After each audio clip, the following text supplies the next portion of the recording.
Oi pessoal, bem-vindos a mais um vídeo da RPG Planet, eu sou a Lina. Eu sou o Tchelo e hoje vamos retomar a série Monstros de D&D. E o monstro vencedor foi o Rakshasa, Tchelo. O time Sucrilhos batalhou e conseguiu um vídeo, finalmente. Sim, com 37% dos votos, numa luta acirrada, o Rakshasa venceu. E quem foi rebaixado com a maior rejeição que eu já vi, tadinho deles, os ratos Cranium Rats.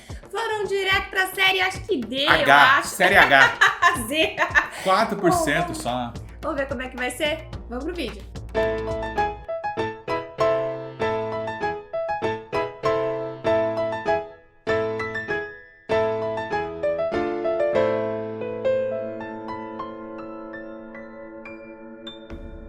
Muito bem, Tchelo, então hoje a gente vai falar aí do Rakshasa, né? Essa criatura tão famosa, esse ínfero aí que tem as mãos viradas, né? O punho meio que ao contrário.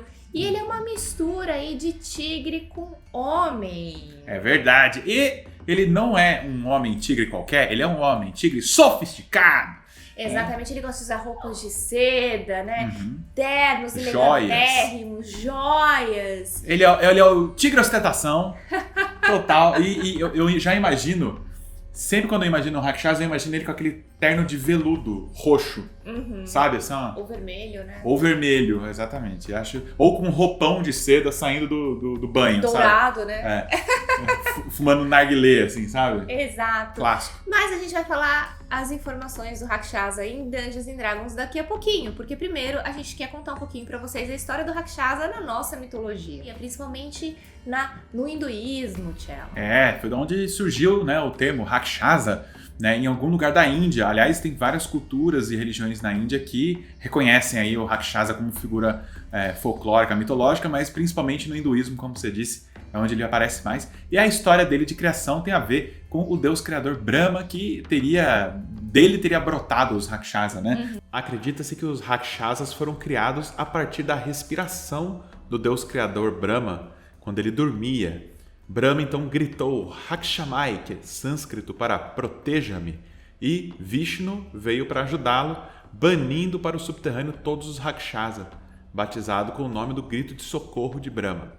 Bom, e tem uma outra versão que diz que Brahma quis criar os Rakshasas para que eles fossem meio que guarda-costas dele, né? Então, enquanto ele dormia, eles ali estariam protegendo ele, só que acabou que eles saíram do controle de Brahma. Pode ser. Bom, mas na cultura hindu, né, a gente sabe que eles são vistos como entidades que estão ligadas a cemitérios, a lugares onde tem oferendas aos deuses. Eles são uma espécie de vândalo, né? Eles vandalizam túmulos, destroem oferendas e tudo mais. Isso é a coisa mais leve que eles fazem, porque dizem que eles também comem carne humana. E essa é a maior característica, pela história da origem da criação dele, né? Quando o Brahma criou eles acidentalmente, eles começaram a morder ele lá e tal, né? Essa é uma das maiores características de comer carne humana. Exatamente. Bom, eles também são poderosos feiticeiros, né? E em função dessa força deles mágica, né? Eles são capazes de mudar, né, a sua forma. Eles fazem metamorfose tanto na forma de animais quanto de outras criaturas. Muito bom.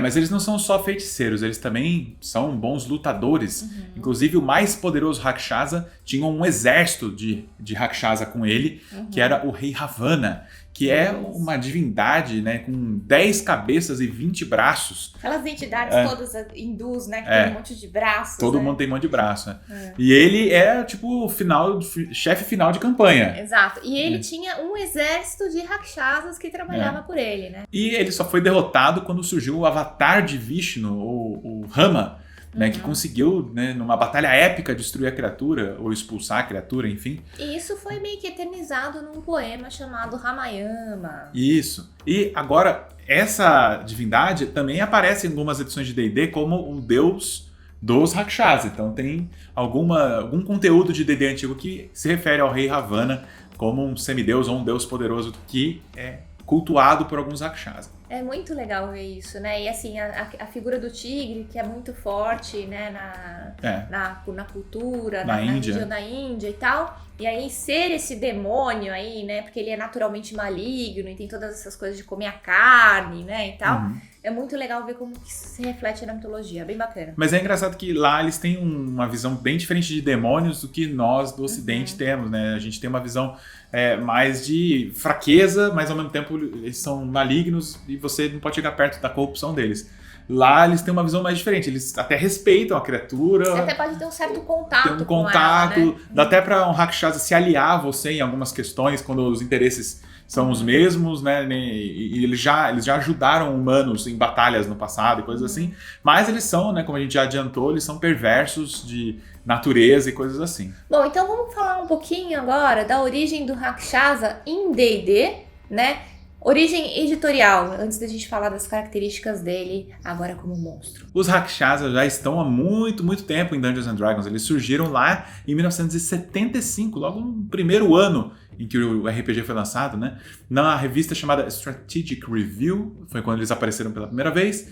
E depois foram ser publicados oficialmente no Livro dos Monstros em 1977, no famoso Livro dos Monstros de AD&D primeira edição, escrito por Gary Gygax. E eles estão, né, em todas as edições do jogo desde então. Chegando agora na 5ª edição, no Livro dos Monstros, eles aparecem também. E lá conta-se um pouquinho, pelo menos, da origem mitológica deles. É dito lá que eles surgiram muitos e muitos anos atrás, muitas eras atrás, em algum lugar dos 9 infernos. Talvez eles fossem até diabos, mas eles conseguiram, através de um ritual sombrio, sinistro, se soltarem das amarras dos planos inferiores. Conseguiram viajar e escapar de lá. E isso é muito bacana, porque assim, eles até podem se aliar aos duques, duquesas, ou às Asmodeus e tudo mais, por serem criaturas inteligentes que não querem comprar a briga, né? Já fez já o ritual e tal. Mas eles são livres, por isso eles conseguem viajar, sair dos 9 infernos e ir para o plano material sem necessariamente precisar, né, ser chamado, ser convocado, né? O único problema é o seguinte, gente, um Rakshasa, da mesma forma que um diabo, se ele morrer lá nos 9 infernos, ele morre para sempre. Se ele morrer no plano material, ele não vai gostar nada. Porque vai ficar muito tempo, ele vai voltar, então, a sua alma lá para os 9 infernos. E é uma viagem dolorosa, né? Ele chega arrebentado lá nos 9 infernos. Exato. E ele vai ficar por, às vezes, anos ali para recuperar e retomar a sua forma. Então, é um processo mais demorado para ele voltar. É uma tortura para ele, né? Do ritual que eles fizeram e tal, né? Mas ele não perde a memória dele. E do que aconteceu com ele. O novo corpo dele retém todas as informações que o antigo tinha. E ele volta com sede de vingança, né, normalmente. Exato. Ele vai atrás, assim que ele puder viajar, ele vai atrás da pessoa que matou ele no plano material. Só que às vezes podem passar anos e anos. Talvez essa pessoa já morreu. Mas ele não se importa, ele vai se vingar mesmo assim, ele vai atrás da família da pessoa. Então o Rakshasa, ele é um cara que guarda rancor. Exato. Bom, e quando ele não vai para o plano material para se vingar de alguém que expulsou ele para os infernos, ele vai normalmente para se alimentar de carne humanoide, que é o prato preferido dele, principalmente se a pessoa estiver viva ainda enquanto ele mordisca ela pedaço por pedaço. Diz até que ele tempera a pessoa enquanto ela está viva, ainda é sinistro. E ele vai para se alimentar, né, porque é o que ele gosta de comer, mas ao mesmo tempo ele também gosta de poder, ele gosta de se sentir importante, de ter pessoas aos seus pés. Ele gosta de luxo, né? Ele gosta de ser bajulado. Então você sempre vai ver ali, dificilmente, aliás, você vai ver um Rakshasa na sua forma original. É verdade. Ele tem habilidades de metamorfose à vontade. Então, normalmente no plano material, ele se disfarça de alguém importante. Um cardeal de uma igreja, um mercador muito rico, um lorde. Normalmente ele fica naquela situação de poder, mas ao mesmo tempo de bastidores, né? Conselheiro do rei. Conselheiro, esse cara que fica ali, mais nas sombras ali.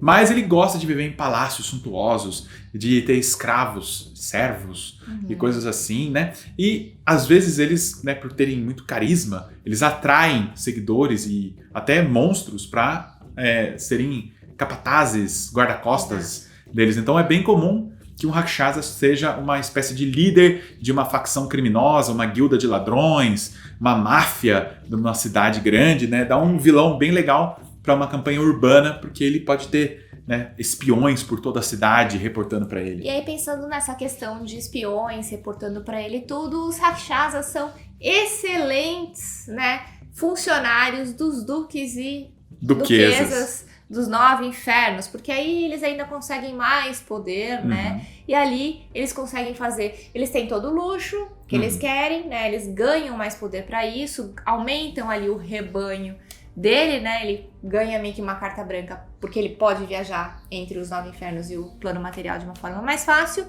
E ele aí faz então esses contratos em nome dos seus duques e duquesas. Por isso que muitas pessoas colocam os rakshasas ali, né, como um negociante, né? Que as pessoas trocam favores ali com ele, talvez pela sua alma, Sim, né? eles podem negociar almas em nome de seus senhores sombrios dos 9 infernos.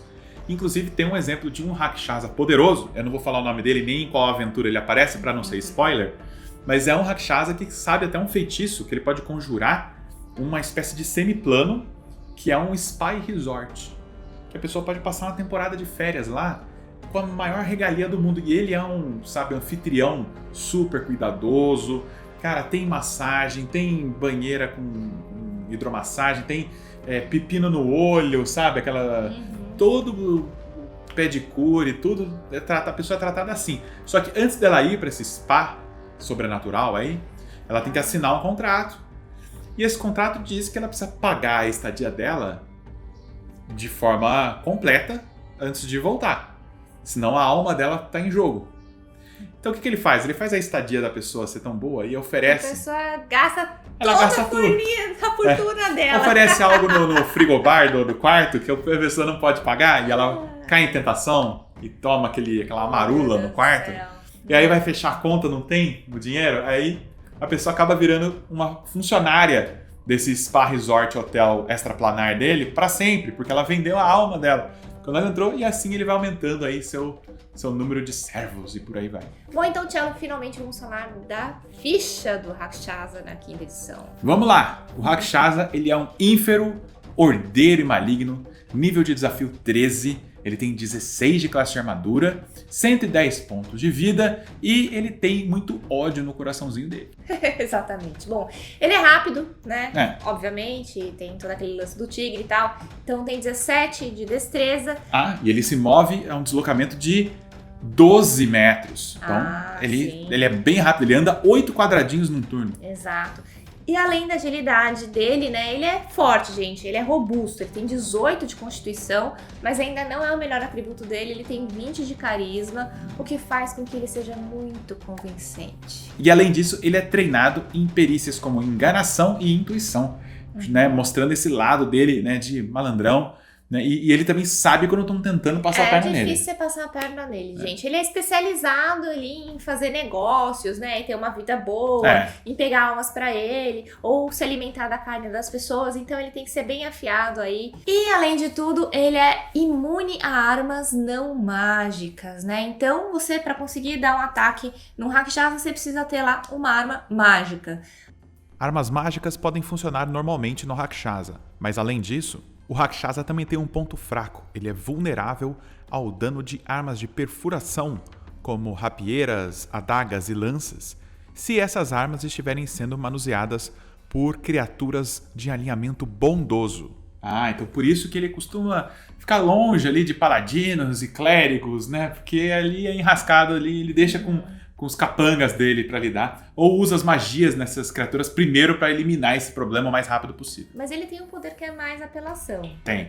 Ele tem imunidade parcial à magia, que é o poder mais forte dele, que é simplesmente absurdo, é apelão demais. Ai. Ele não toma nenhum tipo de efeito mágico se a magia for de 6º ciclo ou menor. Ele ignora o efeito. E é assim, é num nível que ele ignora esse efeito que você pode fazer uma muralha de pedra mágico e ele atravessa a muralha. É como se ele tivesse uma pequena aura de dissipar magia em volta dele, que ele destrói magia que chega até ele, entendeu? Então não adianta soltar bola de fogo nele, não adianta tentar soltar alguma magia que não seja de pelo menos 7º círculo, senão ele simplesmente ignora, ele não precisa nem fazer teste. Mas nas magias que ele não ignora, né, ele ainda tem vantagem nas salvaguardas É. pra passar nas magias mais potentes que você tenta soltar nele. Então ele é uma criatura muito poderosa. E aí, além de tudo isso, ele solta magias, né? Ele é uma criatura sim. extremamente mágica. Então. A aura anti-magia dele só funciona com magias que estão indo contra ele. Nas Exato. magias dele sai normal. Sai tudo normalzinho, tudo numa boa. Ele costuma usar bastante detectar pensamentos, né? Porque ajuda ali, né, nas negociações, a pegar os pontos fracos ou os segredos, né? Aquela pessoa que às vezes tá pensando, ai meu Deus do céu, eu não posso falar isso pra ele não pode descobrir Ele detecta. isso. E ele já tá ali, ó, com o radarzinho dele ali em pé e pega todos os seus segredos ou as coisas que você não quer revelar pra ele, naturalmente. E essa magia ele solta à vontade. As outras magias dele são mais voltadas para ilusão e também para encantamento, né? Como o sugestão, que é uma magia que ele tem. Ele também tem o charm person, né? Encantar a pessoa. Mas ele tem uma magia muito apelona, Thiago, que é a magia mais apelona dele, que é o Plane Shift. Plane certo? Shift, a viagem... Eu não sei como é que ficou traduzido o Plane Shift, mas tá na tela aí o nome certo. É. É a viagem extraplanar que ele pode fazer, ele e levar uns aliados dele junto. Uma vez por dia. Uma vez por dia ele pode ir para qualquer plano que ele quiser. Então ele pode guardar essa magia. Se a situação ficar perigosa, ele pode desaparecer e ir para outro plano de existência, se precisar. Lembra que o Rakshasa odeia morrer no plano material, porque senão ele vai voltar lá para os 9 infernos e vai ficar um tempão para se regenerar. Então, é bem coringa para ele se proteger mesmo, ou de repente para mandar um inimigo para longe também. Sim. Ele pode mandar você Para os 9 infernos. plano. Ele pode te mandar para os 9 infernos e é uma salvaguarda que você tem que fazer. 18 de carisma. Então é bem legal ele mandar um amiguinho aí seu, vai para os 9 infernos. Aí o pessoal vai. Não tem muito o que fazer. E além disso, ele é um ótimo feiticeiro, como a gente já viu, né? Um ótimo mago, enfim. Mas ele também tem as garras de tigre dele. Ah, verdade. E as garras de tigre dele não são qualquer coisa, não. Primeiro que ele tem 2 ataques, né? Tem multi-ataque, então ele ataca com as 2 garras. Mais 7 nos ataques dele. E se ele acertar, a pessoa é amaldiçoada automaticamente, não tem salvaguarda. Aí é dureza. E essa maldição é muito forte, é uma maldição que não permite a pessoa descansar. Ela não ganha nenhum benefício de descanso curto ou descanso longo. Então, nada de regenerar ponto de vida, nada de recuperar espaço de magia perdido, habilidades que você recupera de guerreiro. Você não vai recuperar nada, nadinha de nada, enquanto você estiver amaldiçoado. E essa maldição dura pra sempre, a não ser... Enquanto você estiver amaldiçoado, você não recupera nada. E a maldição dura pra sempre. Ela dura pra toda a eternidade. Mas, contudo, porém, entretanto... Remove curse funciona? Remover maldição, teoricamente, funciona. Eu faria ser difícil funcionar, mas tudo bem. O cello tem uma mecânica que ele costuma fazer com que o Remove Curse ele funcione parcialmente. A remover maldição funciona por algumas horas, mas a maldição volta. E aí a pessoa meio que tem que ficar ali, talvez fazer um ritual maior pra conseguir remover mas o essa remover maldição, quando você solta na pessoa, você já sabe o que você tem que fazer pra remover aquela maldição. Aí normalmente é um quest. De repente, pra curar de um ferimento amaldiçoado de Rakshasa, você precisa encontrar, sei lá, leite de catoblepas e alguma coisa assim. Então você vai num quest pra fazer uma longa viagem pra conseguir se curar dessa maldição. Porque eu acho muito zoado você uma magiazinha já resolver tudo. O Remove Curse fica fácil assim, né? Imagina. Mas isso é regra do cello. Sofre, mas isso é regra do cello. Regra do cello, não conta. Bom, e agora a gente vai falar um pouco de outros tipos de Rakshasas, né? Que apareceram na 3.5 e que vocês podem, de repente, aproveitar, porque são as características, né, deles que mais importam. Então, o primeiro é o Akshazar, né? Que é um Rakshasa mais magro, com a pelagem branca, né? E que eles são magos extraordinários, especializados em necromancia, né? Então, geralmente, eles costumam frequentar cemitérios ali, ou campos de batalha, quando já tem muitas pessoas mortas ali, eles vêm com as magias deles e levantam e fazem ali o seu exército de mortos-vivos brilhar. A diferença entre esses dois tipos é que o Akshazar, ele tem magias necromânticas, enquanto o Rakshasa comum, ele tem mais magias de ilusão, de enganação, esse tipo de coisa. Então, é fácil você adaptar ele para a quinta edição, é só pegar a ficha do Rakshasa normal e pegar essas magias. Troca algumas magias por animar os mortos, por magias necromânticas, né? E você já vai ter aí prontinho o seu Akshazar para a quinta edição. Outro tipo de Rakshasa é o Naityan, que é um Rakshasa de pelo preto com listras vermelhas, que é mais fortão do que um Rakshasa comum, é mais parrudão. E ele não tem os mesmos poderes mágicos que o Rakshasa normal tem, mas tem o poder da metamorfose também. E ele sabe tão bem a metamorfose que ele usa ela como uma espécie de arte marcial, assim. Então, por exemplo, ele vira dar um soco, de repente o braço dele no caminho vira uma cobra e já morde uma pessoa, entendeu? Que legal. Enquanto ele ataca. Ele pode ter, tipo, sei lá, uma cauda de escorpião que aparece do nada. Então ele vai usando a metamorfose dele ali em sincronia com os ataques dele. Como se fosse. Eu fico imaginando meio que uns ataques tipo de monge, sabe? Dá pra fazer um monge muito doido com isso, assim, com essas habilidades. E pra você adaptar isso pra quinta edição, pega a ficha do Rakshasa normal, tira as partes, a habilidade de magias dele, mas deixa as resistências, os ataques, só que dá uma caprichada e coloca em ataques novos nele que tem a ver com outros animais. Então você pode colocar esse exemplo que eu falei, né? De uma picada de cobra, ataques que atingem mais longe, né? Os alvos e tudo mais, e pronto. Você vai ter um monstro não tão... Se fosse uma rabada com outro tipo de Isso, bicho. você pega ataques de outros animais e coloca com o mesmo bônus de ataque do Rakshasa. As maldições que o Rakshasa passa pelos ataques com as garras dele, você pode colocar nesse tipo aí também. E por último a gente tem os Nastaruni, né? Que são Rakshasas de pelo preto. Né, eles são mais esguios, eles têm como se fosse um corpo de elfo, assim, eles são muito ágeis e também não têm muitos poderes mágicos, né? O que é muito compensado com a habilidade que eles têm em matar pessoas. Eles são excelentes assassinos, Cello. E aí isso faz com que eles acabem se tornando meio que capangas de outros Rakshasas. Eles não têm essa sede de poder, de ser líder de facção, nada disso. Mas eles são muito, muito bons no que eles fazem, que é matar. Bom, e também nas edições antigas tínhamos o Tiferino Rakshasa, que é um tipo diferente de Tiferino que você pode adaptar para o seu jogo. É só você pegar a ficha do Tiferino normal, só que você tira só as características, você pode fazer só mudar as características físicas dele. Em vez de ele ter chifres e coisa assim, ele pode ter olho de gato, né? E a pele dele é meio que pode ter couro. as presas de tigre. Pode ser uma das opções legais aí pra você, né, repaginar um pouco o Tiferino. Tem muito Tiferino igual por aí. Exato. Então, esse Tiferino Rakshasa ia ficar massa. E aí tem uma relação com a Azimar também, não tem? Tem uma história das edições antigas que uma das possibilidades na origem dos Rakshasa é que o Azimar, um Azimar Deva, né, que tem a origem de um anjo Deva, que fizesse alguma coisa, uma atrocidade, que caísse em tentação, ele poderia morrer e a próxima encarnação dele ser um Rakshasa. E talvez fosse uma das origens dos Rakshasa também. Fica aí a critério do mestre colocar qualquer uma das origens que ele quiser. Bom, em Eberron, que é um cenário de campanha também, né? Que a gente tem, inclusive, para a quinta edição também. Existe um outro tipo de Rakshasa, que é um pouco diferente. Ele não é tão poderoso, né, quanto os Rakshasas em Forgotten, por exemplo, que são mais focados para magia. Esses são mais focados em combate corpo a corpo. E eles são conhecidos como Zakia. E eles eram parte de um exército, né, em eras e eras atrás, que dominou Corvair e Sarulona, que eram grandes continentes, né, e eles foram expulsos para os subterrâneos, para Kyber, né, que é o nome dos subterrâneos do mundo de Eberron, por uma coalizão ali formada por dragões e os Quatil.